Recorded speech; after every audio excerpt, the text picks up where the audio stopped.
आपूर्ति के लिए सिर्फ एक ही हैंडपंप था, जो काफी सालों पुराना था। जंगल के सभी पक्षी उसी हैंडपंप से पानी भरकर अपनी रोजाना की जरूरतों को पूरा करते थे। पर रात में हैंडपंप के पास कोई नहीं जाता था। रात में हैंडपंप से भूत या टोनी चिड़िया की आत्मा और उसका पति टुन्नू बाहर निकलकर बातें करते थे। अरे सुंदरी, बबली, पानी नहीं भरना है क्या? चलो जल्दी से हैंडपंप के पास आओ। ये चालाक जंगल वाले इतनी आसानी से बाहर नहीं निकलेंगे, हमें दूसरा पैतरा आजमाना होगा। बबली, अरे पानी नहीं भरना क्या? भूत या टोनी चिड़िया की आवाज जब बबली को सुनाई देती है, लगता है सुंदरी आवाज लगा रही है। जल्दी से उठकर मुझे पानी भरना होगा, वरना हैंडपंप पर लंबी चौड़ी लाइन लग जाएगी। बबली बिना समय देखे बाल्टी उठाकर हैंडपंप के पास आकर कहती है, लगता है सुबह होने में समय है। खैर अब आ ही गई हूँ तो हैंडपंप से पानी भर लेती हूँ। बबली जैसे ही हैंडपंप को चलाती है, उसमें से पानी की जगह खून निकलने लगता है। तभी भूत या टोनी चिड़िया और उसका पति बंटी कबूतर हैंडपंप से बाहर निकलते हैं। हमें इस बबली को सबक सिखाना होगा, इसके खून से हम हैंडपंप को धोएंगे। फिर भूत या टोनी चिड़िया की आत्मा बबली को मारकर उसकी गर्दन काट देती है और वहाँ से गायब हो जाती है। सुबह बबली की लाश देखकर जंगल के पक्षी कहते हैं, इस भूतिया हैंडपंप ने हड़कंप मचा दिया है, हर रोज एक जान ले रही है। जंगल वालों, अगर तुम सबको अपनी जान प्यारी है तो कोई भी इस भूतिया चिड़िया हैंडपंप के पास अंधेरा होने के बाद मत आना। सरपंच कड़कनाथ सेठ की बात मानकर जंगल वाले सिर्फ सुबह ही हैंडपंप का इस्तेमाल करते और रात होने पर ना कोई वहाँ पानी भरता, ना कोई भूत या चिड़िया हैंडपंप से गुजरता। पर एक रात हरी नाम का तोता जंगल से गुजरते हुए कहता है, प्यास के मारे गला सूखा जा रहा है, काश पानी मिल जाता। फिर हरी तोता की नजर उस सन्नाटे भरे हैंडपंप पर आ रुकती है, जो एकदम सुनसान वीरान पड़ा था। घर पहुंचने के लिए हमें लंबा सफर तय करना है, क्यों ना मैं इसी हैंडपंप से अपनी प्यास बुझा लूं। जैसे ही हरी तोता हैंडपंप चलाने लगता है, तभी भूत या टोनी चिड़िया और टुन्नू की आत्मा बाहर निकल कर आते हैं। तुम्हें प्यास लगी थी ना? मैं तुम्हारे लिए हैंडपंप चला देती हूँ। इस हैंडपंप का पानी एकदम ठंडा और मीठा है, पियो ना पियो। खून, भूत, भागो यहाँ से। तभी भूत या टोनी चिड़िया की आत्मा हरी तोता की गर्दन काट कर भूत या हैंडपंप के पास फेंक देती है और हैंडपंप के अंदर घुस जाती है। अगली सुबह फिर से एक लाश देखकर सभी पक्षी डर जाते हैं। सरपंच जी, ये तो कोई राहगीर लगता है। ये राहगीर अपनी प्यास बुझाने के लिए रात इस भूतिया हैंडपंप के पास आया था और भूतिया हैंडपंप ने इसकी खून से ही अपनी प्यास बुझा ली। हमारे पास इस भूतिया हैंडपंप का कोई हल नहीं, सबकी भलाई इसी में है कि हम सभी बस अपनी जान की परवाह करें। कुछ समय बाद जंगल में एक नवविवाहित जोड़ा टुनटुनी और बंटी कबूतर रहने आते हैं और सरपंच उनसे कहता है, इस जंगल का एक नियम है, अंधेरा होने के बाद कोई भी उस हैंडपंप के पास नहीं जाता, इसलिए तुम दोनों भी ये गलती मत करना, क्योंकि ये मशवरा नहीं बल्कि चेतावनी है। सरपंच की बात सुनकर टुनटुनी कहती है, बंटी, ऐसा भी क्या इस हैंडपंप में जो सरपंच जी बोलते समय भी इतना कपकपा रहे थे? आधी रात में भूतिया चिड़िया हैंडपंप जोर जोर से आवाज निकालते हुए चलने लगता है और बंटी कहता है, इतनी रात जोर जोर से हैंडपंप चलाकर कौन पानी भर रहा है? बंटी जैसे ही हैंडपंप के पास आता है, भूतिया टोनी चिड़िया और टुन्नू की आत्मा हैंडपंप से बाहर आकर निकल कर कहती है, तो तुम अपनी मौत की आवाज सुनकर आ ही गए। ये भूतिया चिड़िया का हैंडपंप है जिस पर हमारा कब्जा है।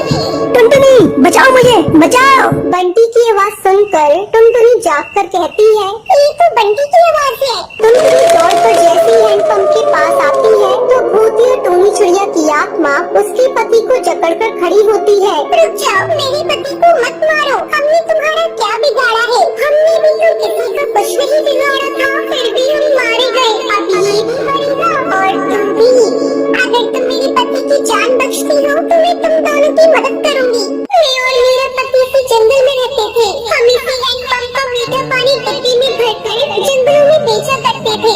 टोनी, हमारे हैंडपंप के मीठे पानी के कारण अच्छी कमाई हो रही है, तो क्यों ना हम इस हैंडपंप के पानी को बिस्लरी बोतल में भरकर स्टेशन के यात्रियों और ट्रेनों में बेचें। हम दोनों ने बोतलों में पानी भरकर बेचना शुरू किया। कुछ ही दिनों में हम लोग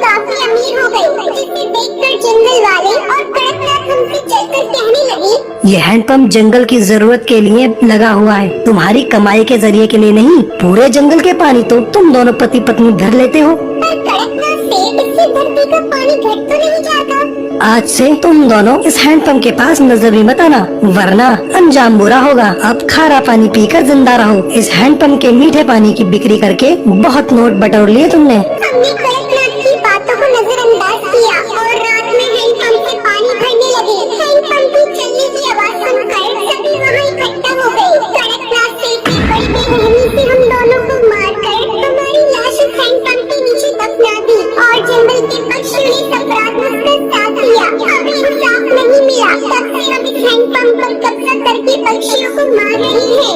मैं तुम्हें यकीन दिलाती हूँ कि मैं तुम दोनों को इंसाफ दिलाऊंगी। अगले दिन टुनटुनी सरपंच के खिलाफ पुलिस चौकी में एफआईआर दर्ज करवाकर छानबीन करवाती है, जहाँ हैंडपंप के नीचे टूनी चिड़िया और टुन्नू चिड़िया की लाश मिलती है। कड़कनाथ सेठ को उम्र कैद की सजा मिल जाती है। फिर भूतिया टूनी चिड़िया और टूनी की आत्मा हैंडपंप से हमेशा के लिए मुक्त हो जाती है। रात के अंधेरे में एक कबूतर अपनी साइकिल से अपने घर लौट रहा था।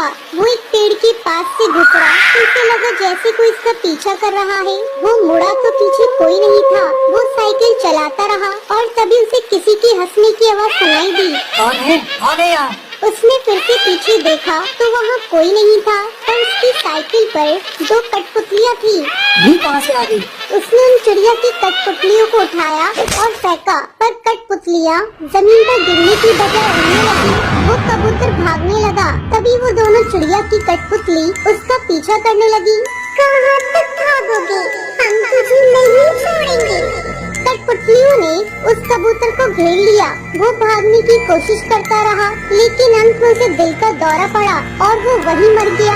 कठपुतलियाँ वापस अपने पेड़ पर चली गयी और वही पेड़ की टहनी से लटकी रही। अब ये कठपुतलियाँ जंगल के सब पक्षियों को परेशान करते थे। एक दिन जंगल के पक्षी साधु बाबा के पास पहुँचे। आप ये हमारी मदद कर सकते हैं महाराज। उन भूतिया चिड़िया कठपुतलियों ने तांडव शुरू कर दिया है। वो किसी को नहीं छोड़ रही, सबको मार देंगी। पता नहीं उन कठपुतलियों को लोगों का शिकार करके क्या मिलता है। मैं आऊँगा, जरूर आऊँगा, आज रात ही आऊँगा। ये सुनकर जंगल वाले पक्षी बहुत खुश थे। उस रात साधु महाराज अकेले उस रास्ते पे चल पड़े और उनके कदमों की आहट सुनकर भूतिया कठपुतलियाँ जाग गयी और उसका पीछा करने लगी। कौन हो तुम लोग? लगता है तुम लोग ऐसे नहीं बताओगे।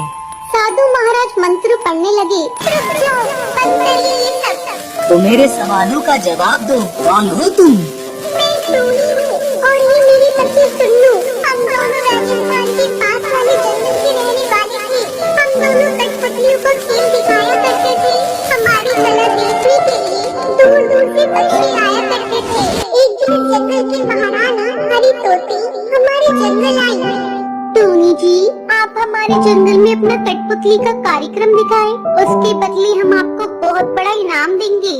ये सुनकर हम दोनों बहुत खुश थे और 4 दिन बाद हम सुंदरवन जंगल के लिए निकल पड़े। फिर हमने सुंदरवन जंगल में कठपुतलियों का खेल दिखाया। यहाँ के पक्षियों को हमारा खेल बहुत पसंद आया और उस रात हम लोग अपने घर लौट रहे थे। अचानक कुछ लुटेरों ने हमारी गाड़ी रोकी। निकालो जितना भी माल पानी है, अपनी जान प्यारी है तो सब कुछ दे दो। हमने अपने सारे पैसे और गहने उन गुंडों को दे दिए, पर मैंने अपना मंगलसूत्र छुपा लिया। लुटेरों ने हमें गाड़ी से बाहर निकाला। कठपुतलियाँ वहीं जमीन पर गिर गईं और लुटेरे हमें मारने लगे। इसके बीच ड्राइवर अपनी जान बचाने के लिए गाड़ी लेकर भाग गया। तुम मंगलसूत्र देती है या नहीं? नहीं दूंगी। मेरे मंगलसूत्र छीना और मुझे मेरे पति टुन्नू को मार दिया और वहाँ से भाग गए। कई पक्षी वहाँ से गुजरे, लेकिन किसी ने हमारी मदद नहीं की। अगर कोई हमारी मदद करता तो आज हम जिंदा होते। तब से हर रात हम इन कठपुतलियों में जी रहे हैं और इस जंगल के पक्षियों से बदला ले रहे हैं। हम किसी को नहीं छोड़ेंगे। इन सब ने तुम्हारा क्या बिगाड़ा है? क्या इन्होंने तुम्हें लूटा? नहीं ना, तो तुम इन पक्षियों को मत मारो। उनके परिवार का क्या होगा? तुमने कभी सोचा है? अगर उनके परिवार है तो क्या हमारे नहीं थे? हमारा भी हंसता खेलता परिवार था। हमारी माँ थी, भाई था, उनकी क्या गलती थी? साधु उन दोनों को कैद करने की कोशिश करने लगता है और मंत्र पढ़ने लगता है, पर ये सब टुन्नी चिड़िया की आत्मा और उसके पति टुन्नू को मंजूर नहीं था। वो दोनों एक रस्सी से गला घोट कर साधु बाबा को मार देते हैं। मने मुरली दिलवाने